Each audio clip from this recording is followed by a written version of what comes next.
Bonjour à tous, chers élèves de première. Donc on se retrouve aujourd'hui pour voir ensemble la correction de l'évaluation sur la fonction exponentielle.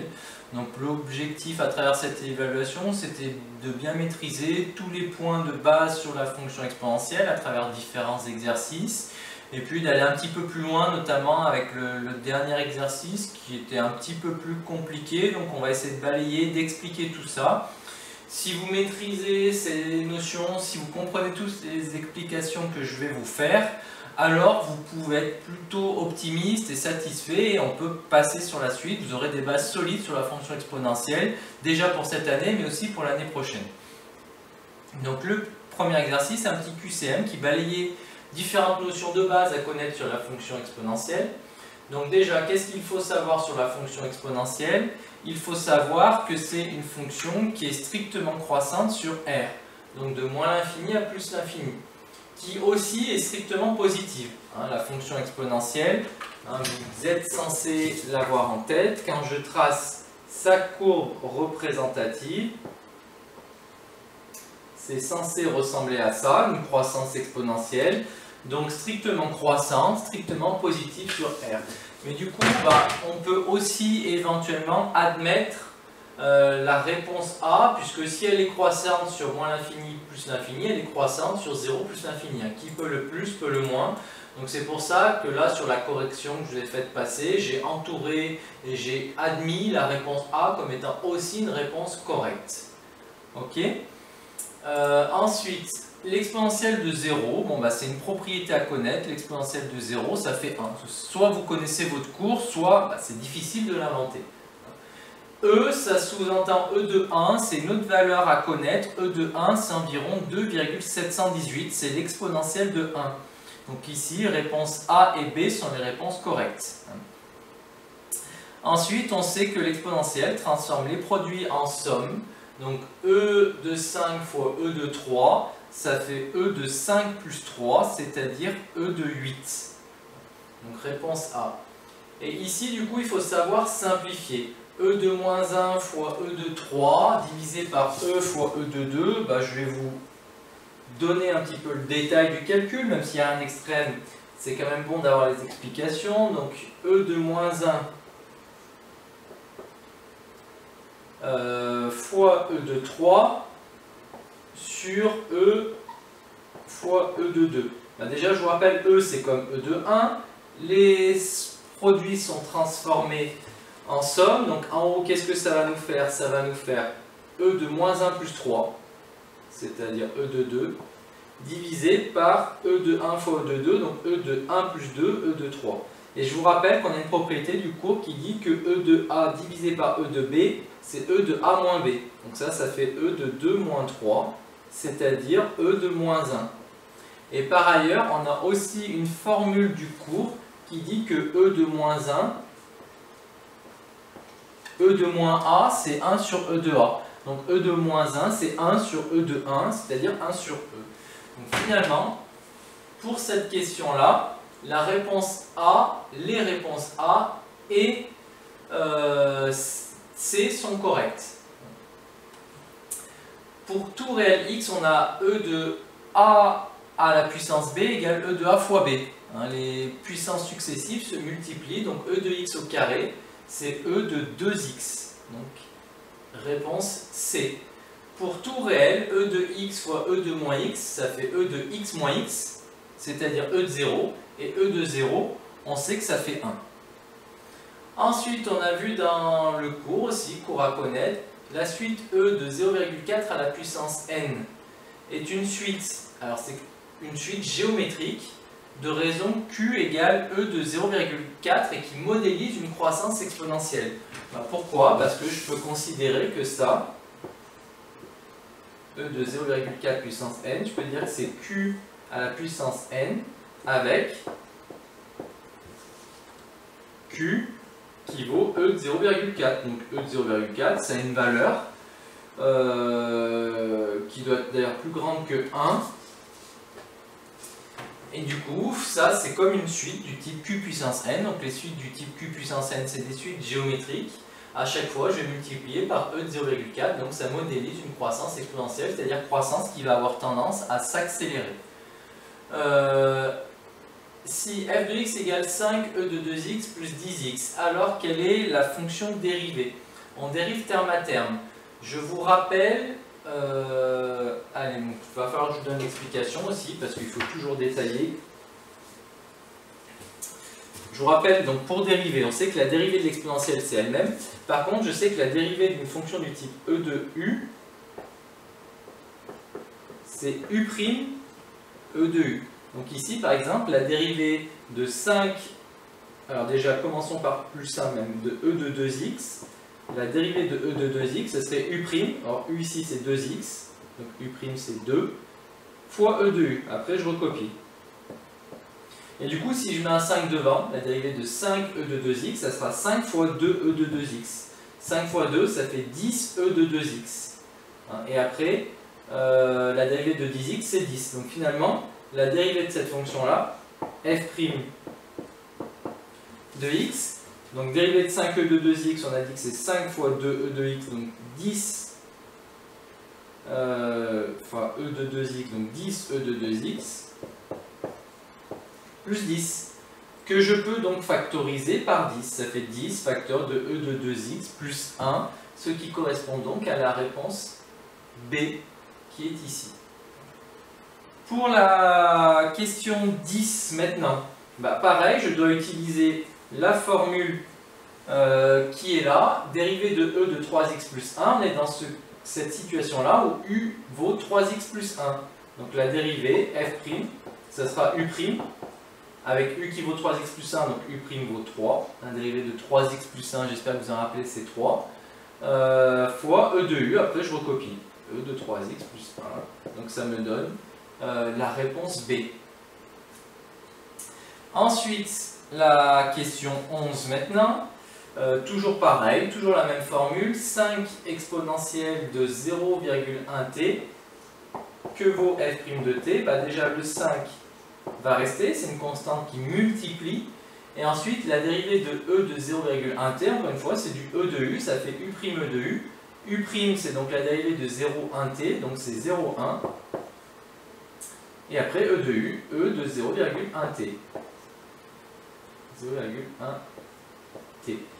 5 fois 0,1, ça fait 0,5, e de 0,1t, mais 0,5 c'est aussi 1 demi. Donc voilà pourquoi ici, les réponses A et B sont donc les bonnes. Maintenant, dernière question. Si f de t égale 2e de 1,256t, alors que vaut f de t plus 1 divisé par f de t? Faisons le calcul, essayons de voir ce que ça donne. Si je fais f de t plus 1 sur f de t, donc f de t plus 1, je vais dans la fonction, je remplace t par t plus 1. Donc ça va faire 2 exponentielle de 1,256 fois t plus 1 divisé par f de t, donc 2 exponentielle de 1,256t. Maintenant, en haut, là, je développe, ça fait 2 exponentielle de 1,256t plus 1,256 divisé par 2 exponentielle de 1,256t. Déjà, ce que je vous conseille, on simplifie par 2. On sait que l'exponentielle transforme les sommes en produits. Alors ça me fait penser tout à l'heure, j'ai peut-être été maladroit, j'ai dit le contraire. C'est qu'en fait, oui, quand vous avez une somme, ça le transforme en produit. Et du coup, un produit d'exponentielle, ça revient une somme. Et là, je peux donc simplifier ça en disant que c'est e de 1,256t transforme ma somme en produit fois e de 1,256 divisé par E de 1,256t, et là je peux simplifier par E de 1,256, qu'est-ce qui reste? E de 1,256, c'est-à-dire la réponse B parmi les propositions qui vous sont faites, et qui est environ égale à 3,5 et tous les chiffres qui vont après, donc la réponse C est aussi correcte ici. Voilà, j'espère que ça vous a éclairci donc, sur les propriétés algébriques à connaître sur la fonction exponentielle, le lien avec les suites, la dérivation, autres propriétés. On passe maintenant justement à l'exercice 2 qui visait à appliquer directement ces différentes propriétés. Donc là, c'est peut-être plus simple que je vous montre la correction. E de 6 fois E de 4, hop. Donc ça fait E de 6 plus 4, c'est-à-dire E de 10. E de A fois E de B, c'est E de A plus B, donc ici assez simple.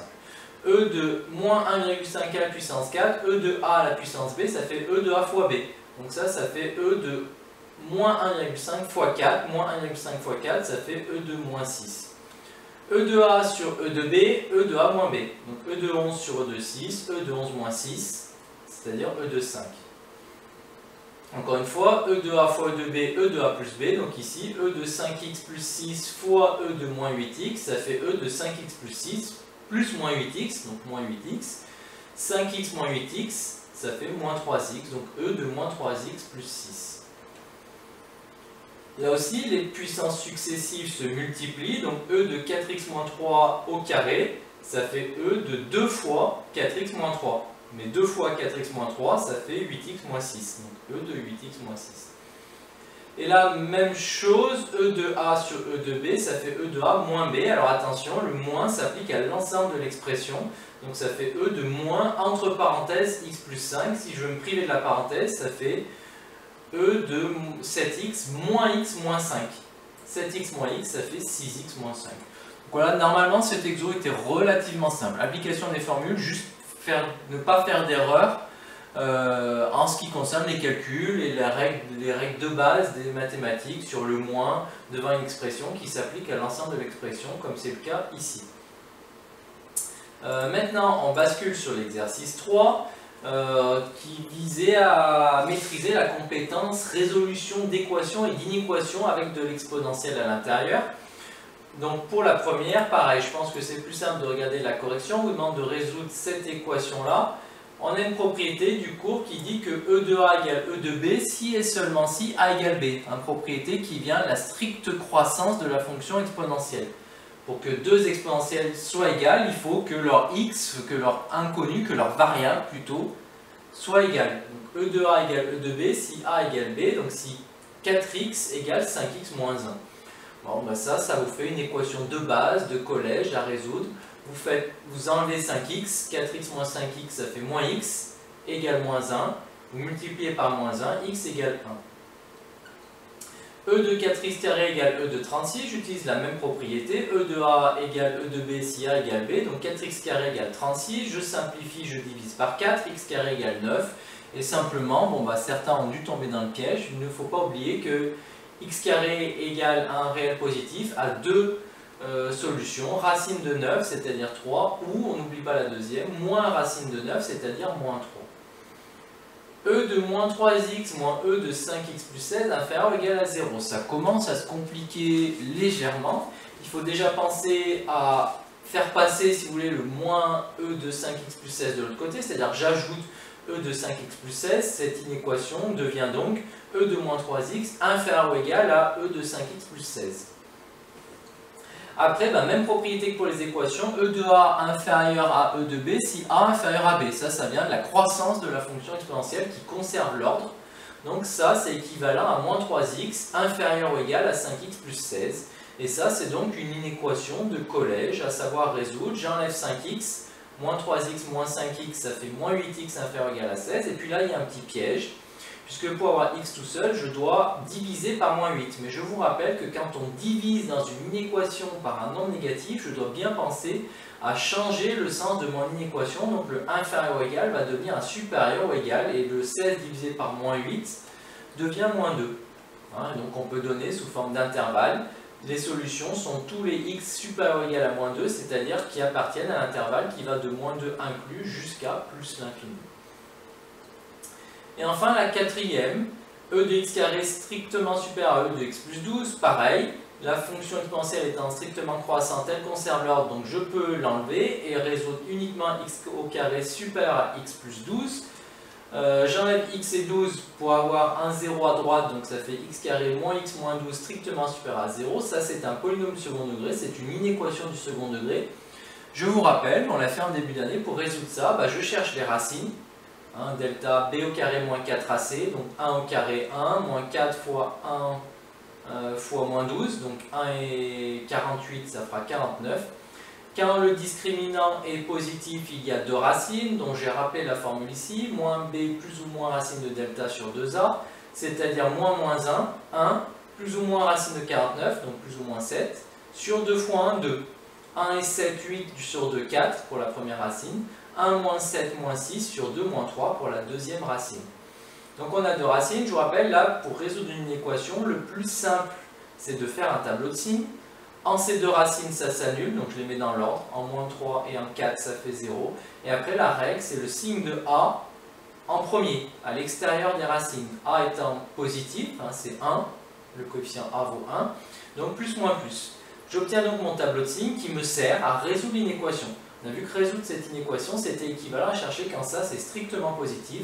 Il y a donc deux intervalles, donc je vais unir ces deux intervalles, moins l'infini, moins 3 exclu, parce qu'on veut que ce soit strictement supérieur à 0, donc un moins 3 où ça fait 0, ça ne marche pas. Union, 4 exclu pour les mêmes raisons, jusqu'à plus l'infini. Voilà la solution de cette inéquation qui là est un cran au-dessus des trois premières. C'est par rapport aux deux premières équations et à la troisième inéquation. Cette dernière a nécessité d'utiliser un peu plus d'outils puisqu'elle faisait appel à vos souvenirs sur les polynômes du second degré, la résolution d'inéquations avec un polynôme du second degré. Si tout va bien, on peut continuer et aller vers l'exercice 4. On vous demandait de dériver chaque fonction définie sur R par l'expression donnée.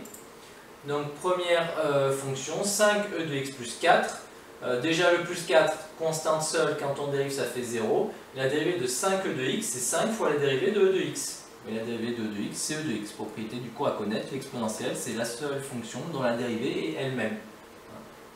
Donc la dérivée, c'est 5e de x. Ensuite, on l'a rappelé tout à l'heure dans le QCM, pour dériver des fonctions du type g de x, là, le petit b 3,6 e de moins 0,5x, on va utiliser la propriété e de u. Dérivée de e de u, u' e de u. Donc là, le 3,6 qui est une constante multiplicative va rester, et après, dérivée de e de u, u', donc moins 0,5, fois e de u. Et après, 3,6 fois moins 0,5, ça fait moins 1,8 e de u, donc ici e de moins 0,5x. Pour dériver une fonction du type le petit h, c'est un produit de deux expressions, donc je suis obligé d'utiliser la dérivée du produit. La première expression c'est 3x plus 5, je l'appelle u, u' vaudra donc 3. La deuxième expression c'est e de x, v' vaudra donc e de x aussi. Et la dérivée de u fois v, c'est u', v, plus u, v'. Donc u' 3, v e de x, plus u, 3x plus 5, v', e de x. Vous voyez, si vous avez été bien rigoureux, c'est une formule bête et méchante à appliquer, il ne doit pas y avoir de difficulté autre que calculatoire. Mais ici, je peux remarquer que je peux factoriser par e de x qui intervient dans les deux expressions. Donc si je le mets en facteur, qu'est-ce qui reste ici? Il y a 3 fois, plus 3x plus 5. Et après, je simplifie ma parenthèse. 3 plus 3x plus 5, ça fait 3x plus 8, facteur de e de x. Et enfin, la dernière expression à dériver, u sur v, je suis obligé d'utiliser la dérivée de quotient. U c'est 2x, donc u' c'est 2. V c'est e de x, donc v' c'est e de x aussi.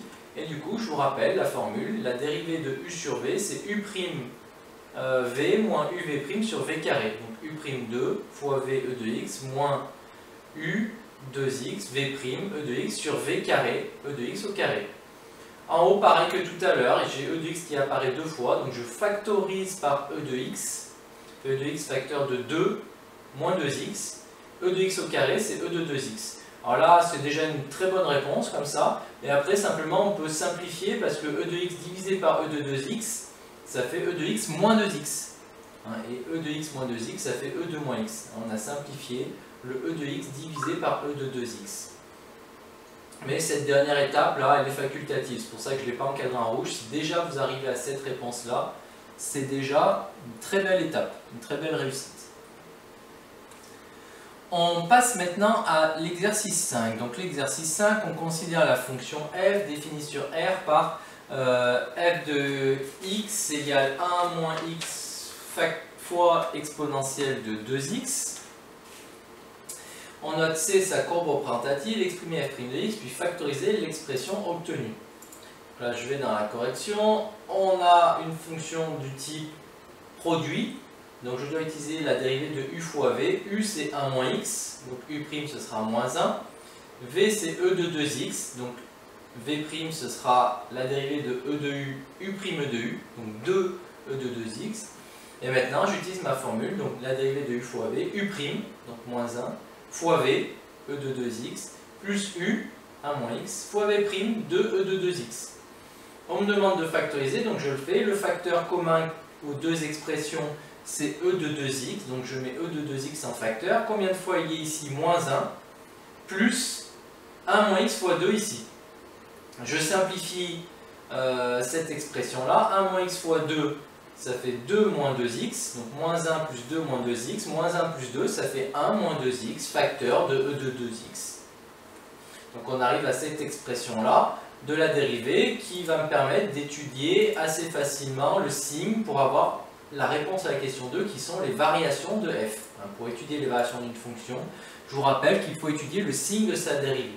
Donc le signe de cette expression, j'ai un cas simple déjà, e de 2x, c'est l'exponentielle, ça sera une expression strictement positive. Je dois donc étudier le signe de 1 moins 2x. Je vous rappelle, quand on a comme ça un produit de facteurs, j'étudie le signe de chacun des facteurs et je fais le bilan. À quel moment ça s'annule 1 moins 2x? J'ajoute 2x, ça fait 1 égale 2x, x égale 1 demi. Et donc, je fais le bilan de tout ça dans un tableau. Signe de 1 moins 2x, signe de e de 2x, je fais le bilan du produit pour avoir le signe de la dérivée, un signe du produit qui me donnera le signe de la dérivée. Du signe de la dérivée, j'en déduirai les variations de la fonction. Or, 1 moins 2x, on vient de voir que ça s'annulait en 1 demi. C'est une fonction affine décroissante, coefficient d'électeur négatif, donc je mets moins après. Je vous rappelle, sinon voilà, la règle bête et méchante à retenir pour les fonctions affines, on met le signe du coefficient d'électeur en deuxième. Je cherche quand ça s'annule et je mets le signe du coefficient d'électeur en deuxième. Le coefficient d'électeur étant négatif, ça fait d'abord plus, puis moins. E de 2x, on a expliqué que c'était l'exponentielle, une exponentielle, donc c'est strictement positif. Je fais le bilan pour avoir le signe de la dérivée. Plus fois plus, ça fait plus. Moins fois plus, ça fait moins. Là où ça s'annule, un produit de facteurs est nul si l'un des facteurs est nul, donc ça vaut 0. De ça, j'en déduis que quand la dérivée est positive, la fonction initiale est croissante. Quand la dérivée est négative, la fonction initiale est décroissante. Elle a donc un maximum atteint 1,5 qui vaut f de 1,5 que je calcule. Et f de 1,5, ça fait 1,5 de e de 1. Donc voilà, pour avoir le tableau de variation de cette fonction qui sera donc croissante puis décroissante avec un maximum dont j'ai trouvé ici les coordonnées. Ça serait 1,5, 1,5, e de 1. C'était pas demandé, mais c'est une bonne chose à connaître. Question classique, déterminer l'équation de la tangente AC au point d'abscisse 0. Donc pour déterminer l'équation d'une tangente, il faut utiliser la formule du cours qu'on avait vu dans le chapitre sur la dérivation. Y égale f' de a, facteur de x moins a plus f de a. Ici on travaille en 0, dans l'équation de la tangente au point d'abscisse 0. Donc y égale f' de 0, facteur de x moins 0 plus f de 0. Dans cette formule, j'ai donc besoin de deux éléments, de calculer deux éléments, f' de 0 et f de 0. Donc f de 0 c'est facile, je vais dans l'expression initiale, je remplace x par 0, vous allez voir que ça fait 1. Mais f' de 0 c'est pas bien plus dur, vous allez dans la fonction dérivée cette fois-ci, vous remplacez x par 0, ça fait 1 aussi. Et du coup, vous remplacez f' de 0 par 1, f de 0 par 1, et l'expression devient 1 facteur de x moins 0 plus 1. C'est-à-dire 1 facteur de x plus 1, y égale x plus 1, c'est l'équation de la tangente. Si vous avez un doute, c'est possible, c'est même compréhensible, allez sur votre calculatrice, tracez la droite d'équation y égale x plus 1, tracez la fonction f de x, vous verrez que c'est bien la tangente au point d'abscisse 0. Et enfin, dernière question, l'équation f de x égale 2 admet-elle des solutions? Et bien, pour qu'elle admette des solutions, il faut que je puisse passer par 2. Or, je sais qu'il y a un maximum. Le maximum, je vais calculer sa valeur, c'est 1 demi E de 1.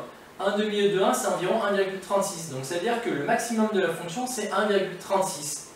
Donc, la fonction, elle ne passera pas par 2. L'équation f de x égale 2 n'admettra pas de solution parce que 2, c'est une valeur qui est supérieure au maximum de la fonction. C'est comme si je vous demandais, je vous dis la plus haute note de la classe c'est 15, est-ce que quelqu'un a eu 18? Vous allez me regarder, vous allez dire, vous êtes bête ou quoi? Vous venez de m'expliquer que la plus haute note c'était 15, donc personne n'a eu 18. Bah là, dans un contexte différent, le raisonnement est le même. Est-ce que c'est possible que ma fonction vaille 2? Bah non, vous êtes bête ou quoi? Le maximum de la fonction c'est 1,36. Donc f de x égale 2 n'admet pas de solution. On passe maintenant sur le dernier exercice, celui qui est un petit peu plus délicat. Donc on considère la fonction f définie sur R par f de x égale ax carré plus bx plus c fois e de x où a, b et c sont trois réels fixés. On note cf sa courbe représentative, donc vous l'avez ici, lire graphiquement la valeur de f de 0. Bon, ça c'est censé être un jeu d'enfant, vous allez sur la courbe, vous regardez l'abscisse 0, le point de la courbe qui correspond, il vaut 1. Donc f de 0 doit être égal à 1, si tout va bien, j'étais pas trop fatigué, c'est ce que je vous ai mis dans la correction. En déduire la valeur de c, ça me crée une équation, je sais que f de x, c'est ax carré plus bx plus c, fois e de x. Je sais par ailleurs que f de 0 égale 1, mais f de 0, je vais dans l'expression de la fonction, je remplace tous les x par des 0. Ça fait a fois 0 au carré, plus b fois 0, plus c, fois e de 0. Et tout ça, je sais que c'est, je vais le simplifier déjà, a fois 0 au carré, ça fait 0, b fois 0, ça fait 0. Donc qu'est-ce qui reste devant? C fois e de 0. Mais e de 0, c'est 1. Donc en fait, il reste c fois 1. Donc en fait, il reste c. f de 0 est égal à c. Mais on a vu graphiquement que f de 0 était égal à 1. Donc c'est-à-dire que c est égal à 1. Puisque f de 0 égale c, puisque f de 0 égale 1, donc c égale 1. Donc voilà comment je trouve ma première constante. Je sais que c est égal à 1. Ça se complique un petit peu pour les autres. Pourquoi? Parce qu'on dit lire graphiquement la valeur de f' de 0. Bon, ça c'est un bon rappel. f' de 0, ça ne vaut pas 1. Alors on va voir que si, mais ça c'est un hasard, coup de bol. Je vous rappelle que pour déterminer le nombre dérivé graphiquement, il correspond au coefficient directeur de la tangente. Le nombre dérivé en 0, c'est le coefficient directeur de la tangente à la courbe au point d'abscisse 0. Je répète parce que c'est important que vous l'ayez bien en tête. Lire graphiquement la valeur du nombre dérivé en 0, f' de 0, cela revient à lire le coefficient directeur de la tangente à la courbe qui représente la fonction au point d'abscisse 0. Là, la tangente, elle est tracée, évidemment. Si on vous demande graphiquement, c'est que la tangente sera tracée, vous ne pouvez pas l'inventer. C'est la droite verte. Quel est le coefficient directeur de la droite verte? Alors, il est assez simple. Quand je me décale de 1 unité, je monte de 1 unité. Donc, il vaut 1. Mais là, c'est quand même, je répète, un coup de bol que f de 0 soit égal à f' de 0. En général, ce n'est pas le cas. Là, c'est l'exception qui confirme la règle. Hein, parce que c'est deux méthodes différentes pour le lire graphiquement. Pour lire f de 0, bah, je lis l'ordonnée du point de la courbe qui correspond. Pour lire f' de 0, là, il faut lire le coefficient directeur de la tangente à la courbe en ce point. Donc là, je répète, le coefficient directeur de la droite verte, qui est la tangente, c'est 1. Quand je me décale de 1 vers la droite, je monte de 1 vers le haut. 1 sur 1, je vous rappelle, le coefficient directeur graphiquement, c'est vertical sur horizontal. Donc f' de 0 est donc égal à 1. Calculer f' de x en fonction de a, b et c. Ça se complique un petit peu ici. F' de x, donc f de x, il est là. C'est une fonction du type u fois v, du type produit de deux expressions. Donc, u c'est ax carré plus bx plus c, je l'ai appelé ici. V c'est e de x. Du coup, qu'est-ce que ce sera? Alors commençons par le plus simple, v', ce sera e de x aussi. Là, vous allez peut-être perturber parce qu'on a des constantes a, b et c, mais ça marche justement comme des constantes. La dérivée de ax carré, c'est a fois la dérivée de x carré. A fois 2x. A c'est une constante fois 2x, donc 2a fois x. La dérivée de b fois x, bah, la dérivée de 8 fois x, ce serait 8. Donc la dérivée de b fois x, c'est b. Et puis la dérivée de c, c'est une constante. Donc quand je dérive, ça fait 0. Donc u' vaut 2ax plus b. Et du coup, la dérivée de f', c'est u', 2ax plus b, fois v, e de x plus u, ax carré plus bx plus c, fois v'. Je factorise par e de x qui apparaît dans chacune des deux expressions, e de x facteur de 2ax plus b, plus, deuxième expression, ax carré plus bx plus c. Là, j'ai regroupé, après, c'est pas obligatoire, mais c'est mieux, par puissance décroissante. Il y a le terme ax carré, donc ax carré, il y a les termes à x, 2a plus b, donc ça fait 2a plus b facteur de x, et il y a les termes constants, il reste b et c. Donc voilà l'expression complexe de la dérivée de la fonction f en fonction des constantes a, b et c.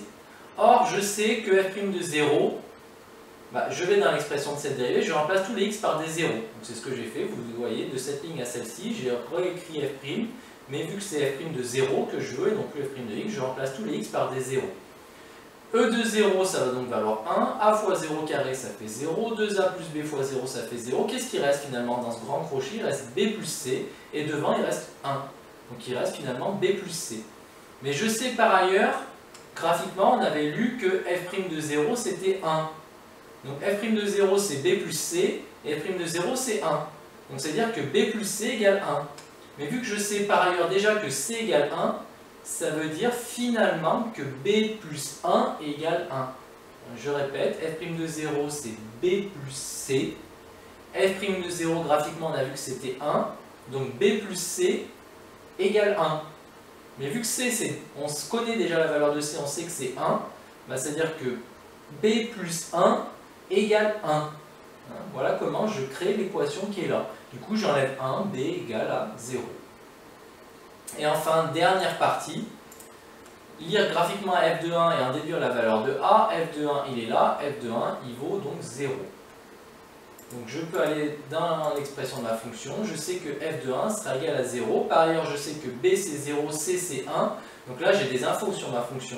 Ma fonction, c'est plus ax carré plus bx plus c e de x, c'est a qui vaut, on ne le connaît pas encore, par contre b on sait qu'il vaut 0, et c on sait qu'il vaut 1, donc ma fonction c'est ax carré plus 0x plus 1 fois e de x. Donc c'est ax carré plus 1 fois e de x. Or f de 1, qu'est-ce que ça va être? Je vais dans l'expression de la fonction, je remplace x par 1, donc ça fera a fois 1 au carré plus 1 fois e de 1. A fois 1 au carré ça fait a plus 1 fois e de 1. Mais par ailleurs, je sais que f de 1 égale 0. Donc ça veut dire que cette expression-là, elle vaut 0. A plus 1 fois e de 1 égale 0. Je divise tout de suite par e de 1, c'est-à-dire que a plus 1 égale 0. 0 divisé par e de 1, ça fera 0. Ou alors on dit un produit de facteurs, là c'est un produit de deux facteurs, un produit de facteurs nul si et seulement si l'un des facteurs nuls, on sait déjà que e de 1 ne vaut pas 0. Donc c'est forcément a plus 1 qui vaut 0. Mais si a plus 1 égale 0, j'enlève 1, ça veut dire que a égale moins 1. Et du coup, j'ai trouvé a, b et c. J'ai donc trouvé l'expression de ma fonction. Si vous avez un doute, allez sur la calculatrice, rentrez l'expression de cette fonction-là, et vous verrez que la courbe, c'est exactement celle-ci. Et vous avez résolu un exercice d'un bon niveau, puisqu'il y a quand même pas mal de choses à faire dans cet exercice. Maîtriser la fonction exponentielle, maîtriser sa dérivée, de la lecture graphique de nombres dérivés, de la résolution d'équations. Donc si vous avez compris cet exercice, c'est déjà bien. Vous avez sûrement bloqué, vous n'avez sûrement pas réussi à le faire parce qu'il y avait des points qui étaient obscurs. C'est pas évident d'avoir le bon raisonnement tout seul. Mais si vous avez suivi la correction, que vous avez bien compris, alors là, tout va bien, vous pouvez continuer. Merci pour votre attention et bon courage.